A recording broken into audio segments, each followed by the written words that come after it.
ठाकरे आणि शिंदेंच्या शिवसेनेचा उद्या दसरा मेळावा आहे। शिवतीर्थावर उद्या ठाकरेंची तोफ धडाडणार आहे, तर शिंदेंच्या शिवसेनेचा मेळावा गोरेगावच्या नेस्को सेंटरमध्ये होणार आहे। गोरेगावच्या नेस्को सेंटरमध्ये मेळाव्याच्या तयारीला सुरुवात झाली आहे।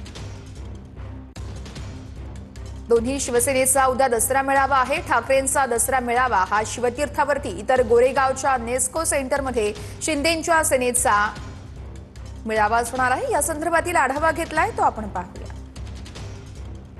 एकनाथ शिंदे यांच्या शिवसेनेचा दसरा मेळावा यंदा गोरेगाव नेस्को सेंटर इथल्या मैदानामध्ये होणार आहे। मी सध्या नेस्को ग्राउंडवर आहे, हॉल क्रमांक 6 आहे आणि या ठिकाणी आपण पाहतोय की आता तयारीला सुरुवात झालेली आहे। जवळपास 20,000 लोक या नेस्को सेंटरमध्ये हॉलमध्ये बसतील इतकी आसन क्षमता याची आहे आणि त्याची तयारी सुद्धा आपण पाहतोय की खुर्च्या या ठिकाणी मागवण्यात आलेल्या आहे, बॅरिकेटिंग या ठिकाणी करण्यात आलेली आहे आणि डी या ठिकाणी तयार करण्यात आलेला आहे। आपण पाहतोय की कशा पद्धतीने या ठिकाणी व्यासपीठ जे आहे ते सध्या उभारण्याचं काम युद्ध पातळीवर सुरू आहे। हा संपूर्ण जो परिसर आहे तो सध्या धूर फवारणी या ठिकाणी होते आणि धुराच्या फवारणीला करून या ठिकाणी निर्जंतुकीकरण करण्याचं जे काम आहे ते सुद्धा सुरू झालेलं आहे। दसरा मेळाव्यामध्ये आवाज नेमका कुणाचा घुमणार आहे हे सुद्धा पाहणं महत्त्वाचं ठरेल। कॅमेरा पर्सन योगेश गुरवसह गिरीश गायकवाड, TV9 मराठी, मुंबई।